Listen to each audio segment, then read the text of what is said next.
Well, a warm welcome back to The Sweet Spot, proudly sponsored, of course, by AK Bets. I'm Warren Asher, standing in once again for Dave Clark, and we've got a very happy Steve Palmer once again joining us this week to give his expert view. Steve, firstly, how are you doing? You must be very upbeat after last week.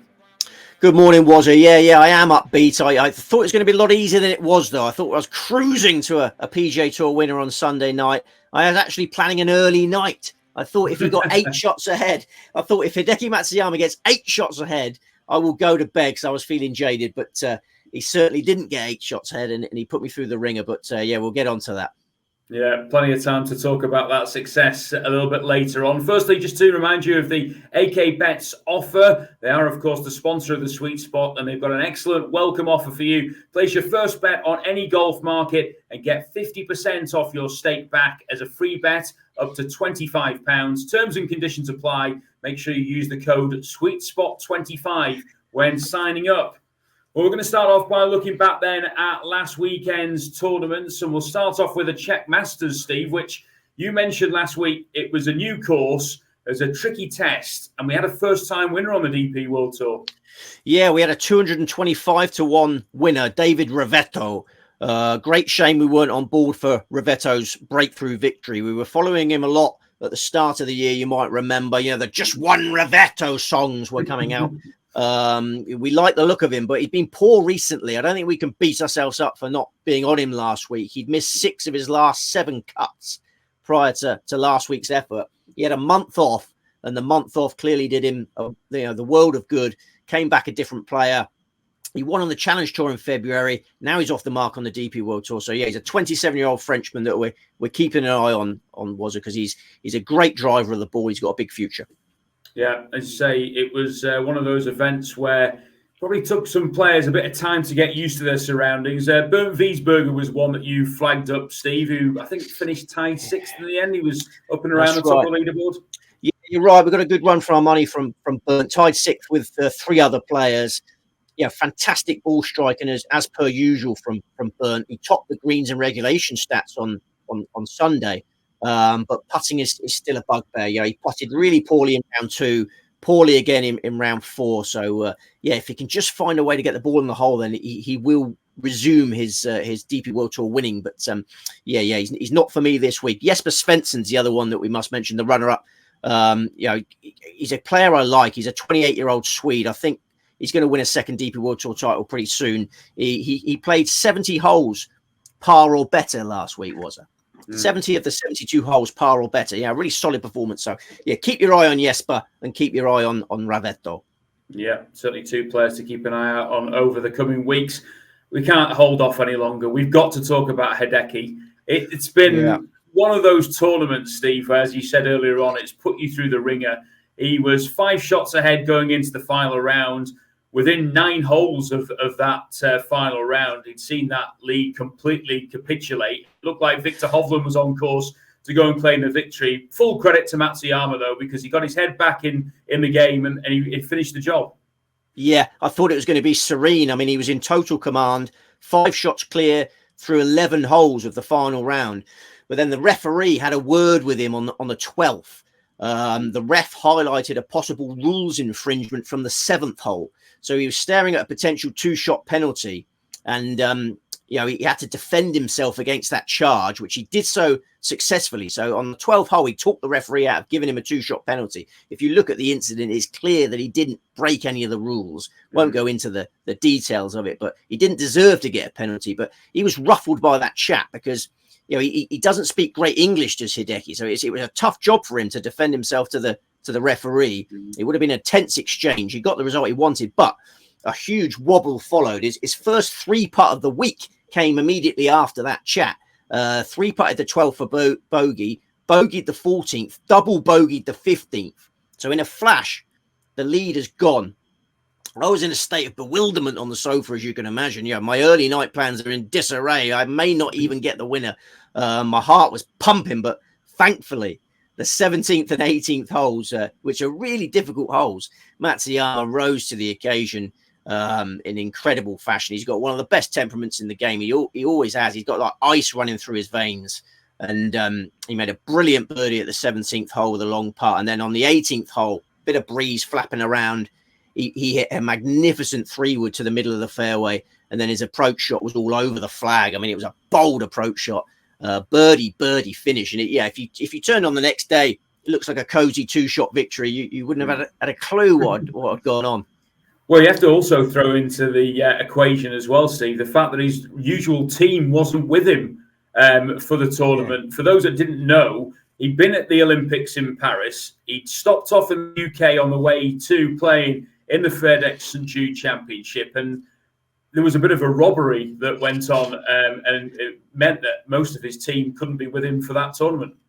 That's right. He was in a restaurant in London on his way to Memphis from Paris, and they had their bags stolen. And Matsuyama's caddy lost his passport. Matsuyama's coach lost his passport, so they couldn't come with him to Memphis. Thankfully, Matsuyama was able to, and they didn't steal his bronze medal, of course. It would have been horrific if his bronze medal had gone as well. But troublesome times for Matsuyama in lawless London. And thankfully, he put it all behind him. Again, just shows his great temperament. So, he recruited a caddy from the Japan tour, flew him over to Memphis, because not many of the caddies speak Japanese, of course. And he got this caddy that he liked from Japan. And, just what a character to hold himself together in those circumstances. And then what transpired on Sunday. Like you say, Steve, temperament, unbelievable from Hideki Matsuyama. A fantastic victory, fantastic pick from you as well. So success last week at the FedEx St Championship. There was one other tournament, of course, as well. That was LIV Golf Greenbrier. And we keep mentioning this every week about Jon Rahm. Again, he falters late on and eventually loses to Brooks Koepka. Yeah. Koepka was 20-1 last week. I mean, he's won more LIV titles than anyone else now. He's the first player to get to 5 LIV titles. Nobody else has won more than 3. So Koepka, prolific winner. He won once in 2022, twice last year, twice this year. But he'd been rubbish for a couple of months. I thought he'd down tools for the year. He had no chance of winning the seasonal point standings with that big bonus check. So I was surprised he put it all in last week. Jon Rahm, of course, the opposite. He's in the mix for that. But he bogeyed the first playoff hole. I mean, the fragility of Rahm has shown up a little bit this year. And his approach shot in the playoff was way too long. Went to the back of the bunker, couldn't get up and down for par. So Koepka won the playoff against Rahm with a par. But Rahm had the consolation of going to the top of the seasonal point standings. You remember we were talking about this last week. Yeah. Wackham Neiman was disappointing for us last week. He finished 15th. He missed so many putts early in round 1, playing catch up all week. So 15th place meant he surrendered the top spot in the seasonal point standings to Rahm. It's between those two now. They go to LIV Golf Chicago in the middle of next month to have that shootout for $18 million. Okay, well, that wraps up all of last week's action then. 3 tournaments last week, 3 to look forward to this week as well. And as ever, we'll start in chronological order with the DP World Tour, which is heading to Denmark this week for the Danish Golf Championship. It's at the Lubke Golf Resort. What can you tell us about the venue, Steve? Yes, a new venue, Lubke Golf Resort, Aarhus, Denmark, 7,026 yards, par 71, 4 par 5s, 5 par 3s. The course opened in 2008, it's making its championship debut this week. Heavily contoured greens and aprons are the signature of this venue. Get very tricky on and around the greens. I think this course gets more difficult the closer you get to the hole. I mean, you've got tree-lined fairways, but they're a lot of short holes, so you can just chip an iron down there if you fancy. But the weather gods are going to make this a challenge for the first 3 days. We got 3 really breezy days. We got cloudy and cool conditions all week. Temperatures in the mid to high teens before a more pleasant Sunday. Okay, we'll get Steve's selections in a moment and a little bit more of a guide as to which kind of players that you'd be looking for. But in terms of the latest betting with AK Bets, possibly not a massive surprise to see that the Højgaard brothers are at the top of the betting. Nikolai is the 12-1 favourite. Rasmus is 14-1. Bernd Wiesberger 16-1. Thorbjørn Olesen is 18-1, along with Tom McKibben, and Richard Mansell 22-1. Bigger the rest. Steve, how many selections for the Danish Golf Championship? We've got 156 players going to post, which I should have said, and we've got 4 selections. Slightly worried you were about to say we've got 156 selections. I was thinking, Steve, I've got other stuff to do today. We've got to get on with it. 4 selections for the Danish Golf Championship. I was just going to mention there, you mentioned the weather. It's going to be breezy. Has that been taken into account in terms of players that you like, or you know that like playing in the wind? Very much so. Yeah. I want players that are adept in the wind. Okay, so selection number 1 for the Danish Golf Championship. Who are our main pick this week? It's Thorbjorn Thunderbear Olesen, 18-1 with AK Bets. Thunderbear, who has always possessed magic hands on and around the greens. He can approach this week's challenging short game assignment with confidence. He's been licking his lips about this tournament. You read his quotes. He loves going home to play in Denmark, in his homeland. He finished 7th in the inaugural Made in Denmark. Yeah, this tournament is the Made in Denmark. They've rebranded it, to the Danish Golf Championship. So we had the first Made in Denmark in 2014. Olesen was 7th in that. He's had 4 top 25s in this tournament. And I think the venue switch plays into his hands, a premium on short game skills. And it's going to be windy for the first 3 days. Olesen's so comfortable in a breeze. His maiden win came by the coast in Sicily. He won in Perth. He's won the Dunhill Links. I think he's the most likely title contender. And obviously, when he gets a chance, he often takes it. He's an 8-time DP World Tour winner. He's only 34 years of age. His 8th victory came in January in Ras Al Khaimah, and he's shown enough since then to suggest it'd be a major factor this week. He was 14th in the Texas Open in April, 16th in the Myrtle Beach Classic in May, fired a final round 61, 14th in the Olympics last month. Yeah, beware the Thunder Bear. Well, I have to say, I think 18-1's a really, really healthy price for Thorbjorn Olesen, our first selection for the Danish Golf Championship. Who's pick number 2, Steve? Next best is Sam Bairstow, 33-1 with AK Bets, who's been having a hugely impressive DP World Tour rookie campaign. This is another proud Yorkshireman, you might know him. He's Sheffield born, just turned 26. And the future looks bright for this 26-year-old. He had an excellent amateur career. He got up to world number 7 in the amateur rankings. He turned pro in September 2022, won on the Challenge Tour last year in his first season on that circuit, 8 top 20s in that Challenge Tour campaign, signed off with 4th place in the Challenge Tour Grand Final, and now he's immediately started banking checks in the higher grade on the DP World Tour. This year, he's already had 10 top 25 finishes. He was 3rd in the Singapore Classic in March, 6th in the ISCO Championship, a co-sanctioned event with the PGA Tour last month. He carded a Saturday 62 in that. Then he closed with a 67 on Sunday for 12th place in the Czech Masters.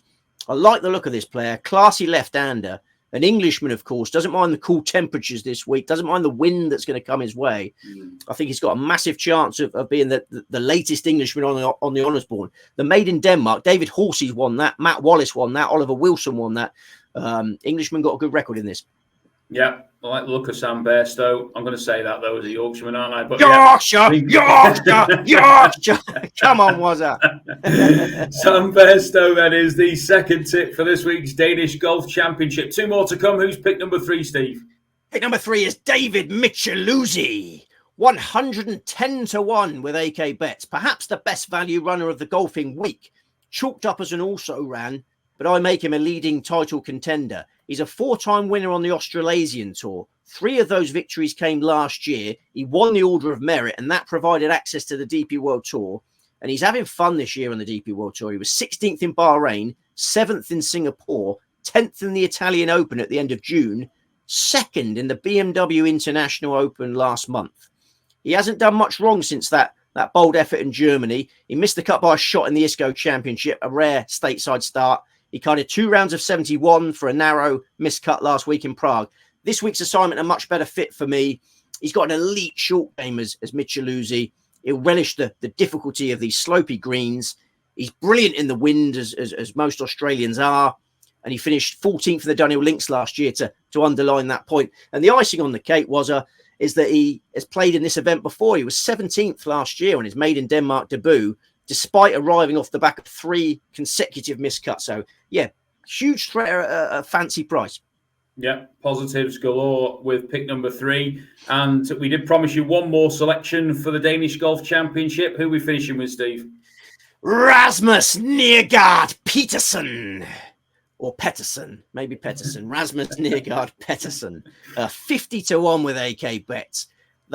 You mentioned the Hogarths. The Hogarths will be hogging all the early attention this week.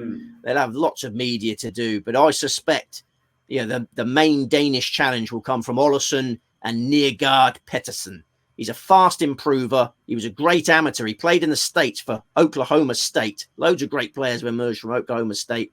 He turned pro last summer, started banking checks straight away. He was 7th in last year's BMW International Open on the DP World Tour. So he signaled his intent early. That's a great effort in your first event. 12th in the ISBS Hander, was a regular contender whenever he dropped down to the Challenge Tour. He was 22nd in the Daniel Links at the end of last year. And this year he's just progressed quicker and quicker. He won on the Challenge Tour in March. He won his second Challenge Tour title in April. He nearly made it a hat-trick. He was second in Spain on the Challenge Tour. Then he was 6th in the Danish Golf Challenge at the end of May. So he's going to be a DP World Tour player next season. That's for sure. It'll be his rookie campaign next year. It's entirely feasible he goes into his rookie campaign with a win already under his belt, because that's how good he is, and he's going to relish this home turf gig. So we could have a Danish winner this week. I mean, I suppose I can't leave the Danish Golf Championship without asking you about the Højgaard brothers, Steve, because, there's going to be, as you say, a lot of attention this week. Would that put you off a little bit? Maybe too much attention on those two?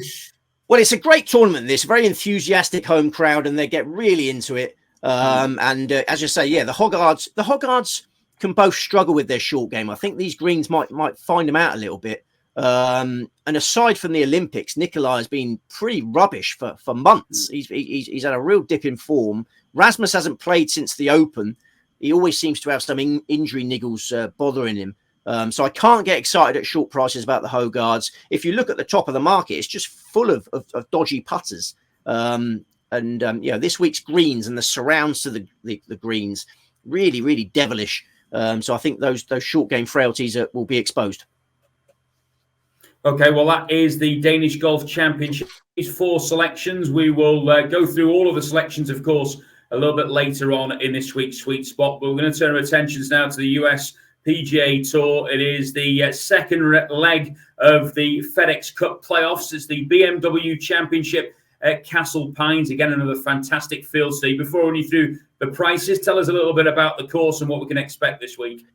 Yeah, we're back at Castle Pines Golf Club, Denver, Colorado. 8,130 yards, par 72, 4 par 5s. Castle Pines was a PGA Tour venue from 1986 through 2006. It hosted the International, which was a modified Stableford event. Now, almost 2 decades later, it's back as leg 2 of the FedEx Cup playoffs. Jack Nicklaus has been overseeing a revision of the layout to get it ready for its tour return. It's 600 yards longer than it was then. 10 holes have been redesigned, but the course is 6,500 feet above sea level. So the ball travels about 10 to 15% further in that rarefied air. So don't be too alarmed by the course yardage. Generous fairways. Approach shots are difficult. That's how Jack Nicklaus likes his courses. So I think distance control on approach is the key to success. Clubbing is so difficult at altitude. It's who can control their approaches for me. The weather is set fair, sunny, hot and calm. We've got a field of 50 going to post, no cut. Okay, and just to fill you in quickly on the latest show of betting from AK Bet, Scottie Scheffler, the 7-2 favourite, Xander Schauffele, 7-1, and then there's a bit of a gap in the market to Colin Morikawa and Rory McIlroy, who are as big as 16-1. Hideki Matsuyama, last week's winner, 18-1, and Victor Hovland at 20-1. Bigger the rest. How many tips? 4! You okay? Yeah, I'm just okay. a bit worried about your voice. That's 2 okay, 4s in a row. I'm okay. Yeah, we got a 4-4-2 formation this week, wasn't we? Yes, keeping the football film going. You've got a 100% record of success on Sweet Spot. Last week was your first Sweet Spot, wasn't it? Yeah, it was. And we had a winner, so we're going to keep your 100% record, and we're going to keep the football formations going. There's a little bit of a Mike Bassett theme to today's 4-4-2 formation. So 4 picks for the FedEx St Jude Championship. Who's your main selection here, Steve? It's the same main selection we had last week. Patrick Cantlay, 22-1, keeping the faith. He got off to a horror start last week. 3 over par through 4 holes. He made 5 bogeys in round one. But from Friday onwards, the real Cantlay was on show. The rust had gone from his system. He went bogey-free from the 15th hole in round one to the 18th hole in round four. So a stretch of 57 holes on a really difficult golf course without dropping a shot. His closing rounds were 67, 66, 66. He finished 12th. This is a proven FedEx Cup playoffs performer, ready to end the season with a bang. He won the FedEx Cup, of course, in 2021. That success was helped by victory in the BMW Championship. He won the BMW Championship again in 2022. I can see him completing a BMW hat-trick on Sunday. He's 9th in the FedEx Cup standings now. A victory would put him right in amongst the leading contenders for the FedEx Cup. He's been rounding into form over the last few months. Patty Ice has got that long game solidity you're going to need this week. The distance control at Castle Pines is all important. Cantlay has got that in spades. It should be noted that his PGA Tour breakthrough came at altitude in Nevada in the 2017 Shriners Open. He's got a great record at altitude. His record in that particular event is magnificent. He's got a very experienced caddy on his bag in Joe LaCava. I think they're the men to be with this week. Keep the faith, then, is the tip from Steve regarding Patrick Cantlay. So he's the first of 4 tips. Who's the next best here, Steve? Colin Morikawa, 16-1 with AK Bet. So I'm prepared to give another chance to. It was not much fun being on Morikawa for the Olympics. He did okay there. Couldn't find top gear. It was another solid effort, though. He's posted 12 consecutive top 25 finishes. He closed with a 67 for 22nd place in Memphis on Sunday. He was 3rd in the Masters, 4th in the USPGA, runner-up at Memorial, 14th in the US Open, 4th in the Scottish Open, 16th in the Open. It's just been a procession of top finishes without lifting a trophy. Will this week be the moment that all that consistency is rewarded with some silverware? I think is entirely feasible. I think the main challenge this week is distance control on approach, as we discussed. Morikawa, one of the best in the game in this department. You know, lots of players will struggle with this assignment. Balls flying huge distances, no control on approach. But Morikawa, with that trusty fade of his, be lasering in on the greens. I think he'd be the one who makes the fewest mistakes, and that's what makes him an appealing each way investment. You know, Cantlay's got that Nevada form in the book. Morikawa has lived in Las Vegas since 2019. Much of his practice is done at altitude at the Summit Club. He was runner-up in the 2021 CJ Cup in Las Vegas. So extremely comfortable with this week's mission is Morikawa. And he's 4th in the FedEx Cup standings. You're probably staggered by that. But, yeah, it just underlines his consistency. Without winning, he's 4th in the FedEx Cup standings, well in the hunt for the overall pot. Well, I was with him for the Open Championship, and I looked at his form prior to that. And like you said there, I couldn't quite believe just how consistent he'd been. I can't quite believe that somebody actually lives in Las Vegas and has still got money to be able to travel around the world as well, to be honest with you. But Colin Morikawa is certainly a player who has shown massive consistency this year. And that's 2 selections so far, Cantlay and Morikawa. Who's pick number 3 here, Steve? It's Wyndham Clark, 33-1 with AK Bets, who will be so excited to have found his A game in the lead up to his hometown event. Clark was born in Denver. We're in Denver this week. He won the Colorado State Championship in 2009 and 2011. He used to practice at Castle Pines as a youngster. He used to go and watch this tournament. He used to watch the International, not this tournament. He used to watch the International when it was staged at Castle Pines as a young lad. A decade later, his career has taken off no end. Last year, he won his maiden PGA Tour title, a 4-shot romp in the Wells Fargo Championship. Then he became a major champion a month later. He won the US Open. Then he won the Pebble Beach Pro-Am in February this year. He was runner-up at Bay Hill, 2nd at Sawgrass, 3rd in the Heritage. Then he had a little quiet spell after those near misses. But over the last 2 months, been right back at it again. 9th in the Travelers Championship, 10th in the Scottish Open, had a nightmare Open, followed up with a Thursday 75 in the Olympics.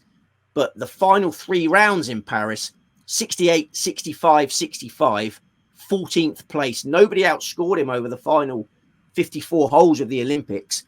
Then he closed with a 64 last week for 7th place in Memphis. So, yeah, he's going to be a really popular winner, is Wyndham Clark this week. You know, the Denver locals will be right behind him, and I think he can give the galleries what they're after. So Wyndham Clark then will be a popular local winner this week. He's pick number 3 and fourth and final pick for the BMW Championship. Steve, where we're looking here? It's Tom Hoge, who is 125 to 1 with AK Bets.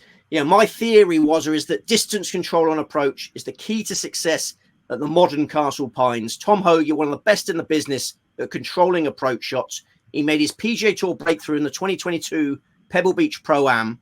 At the age of 35, he's come to understand how good he is, Tom Hoge.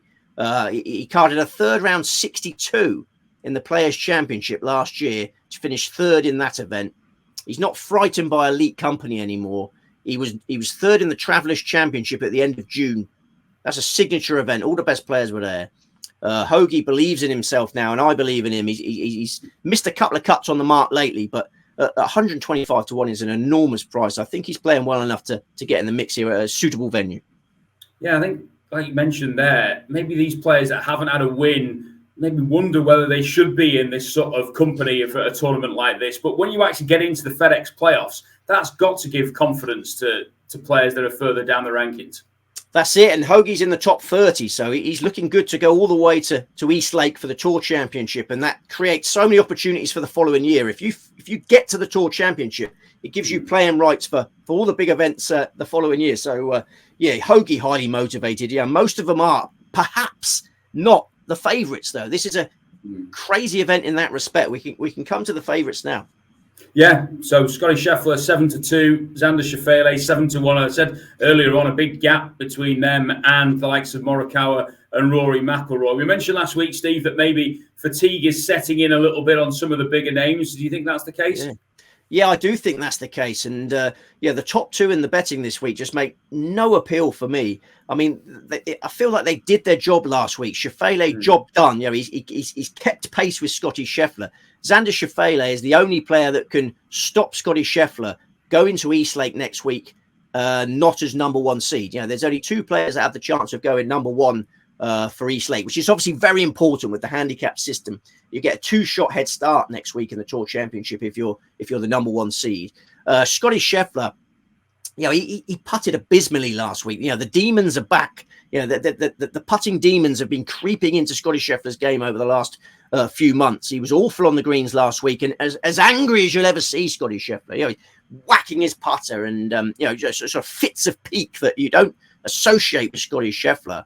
I can see him taking the foot off the gas this week, spectacularly. He's almost certain to be number one going to Eastlake. There's nothing to be gained to be putting himself through the ringer this week. He did last week for reasons unknown, but fourth place there was enough to keep him in control of the FedEx Cup. It'd be very sensible for Scottie Scheffler to not practice much this week. Take it easy, go into autopilot, stay fresh for next week. I can't go anywhere near him at the short prices. It's the same with Schauffele. He needs to win this week to have a chance of going ahead of Scheffler in the rankings for next week to take that number one spot. But I just think both of them have mentally accepted their places on that starting grid. If you want to go into Formula One parlance, Scottie Scheffler knows he's almost certain to be number one. Xander Schauffele knows he's almost certain to be number two. I think they've zoned out and they're focused on Eastlake. Quick tip for Scottie Scheffler from two dads on the sweet spot. Wait until your kids get to school holidays and then you'll lose your cool. He's not old enough yet to cause any of those sort of problems. That's it. Yeah. He's got some tough times ahead. I mean, the school holidays seem to go on for about 10 years, don't they? I think they do. For everybody other than maybe teachers. Anyway, that's the BMW Championship wrapped up. We've got 4 selections on the DP World Tour, 4 selections for the PGA Tour. And our third and final event of this week is a ladies' major because it's the AIG Women's Open, and it's at, possibly the most famous golf course in the world, St Andrews Old Course. Steve, what can we expect this week from the venue and from the conditions? Yeah, I was having that debate with myself in the shed last night, actually, whether it's the most famous golf course in the world. It's obviously only Augusta National that can rival it, isn't it? I think you're right. I think the Old Course just edges it, but maybe the commenters could have a say on that. But yeah, we're at the Old Course, St Andrews, Fife, Scotland, 6,672 yards this week, par 72. The Old Course has hosted the Women's Open on 2 previous occasions, 2007 and 2013. the winning scores in those events were just 5 under par and 8 under par. I think even worse might end up winning this time, because Mother Nature is going to have some fun with the ladies this week. It's awful playing conditions. It's going to be cloudy and cool all week. So, temperatures are going to test them, but also extremely windy, especially on Thursday and Saturday. This could turn into a battle for survival. St Andrews, when the wind's blowing, is a proper test. It's easy in calm conditions, but when the wind blows, it transforms it. I think accuracy and grit will be the keys to success this week. We've got a field of 144 going to post. I wonder whether we might have a surprise winner due to the conditions. We'll get Steve's 2 picks in a moment or so's time. The latest odds, though, with AK Bets for the AIG Women's Open. Ayaka Furore is 14-1. Jin Young Ko is 16-1, along with Nelly Korda. Ataya Titikul is 22-1. And Maya Yamashita is also 22-1. It's bigger the rest. As we say, we've got a 4-4-2 formation this week, Steve. Who's the first of your 2 picks for the Women's Open? Minjee Lee, 28-1 with AK Bets. One of the best ball strikers on the LPGA Tour. This Open is going to be a serious test of tee to green control for me. A windswept St Andrews, full of danger. Minjee Lee can handle it better than most. She grew up in Perth, which is one of the windiest cities in Australia. I used to live there. I can vouch for that. Minjee and her brother Minwoo Lee became masters of controlling their ball in a breeze from growing up in Perth.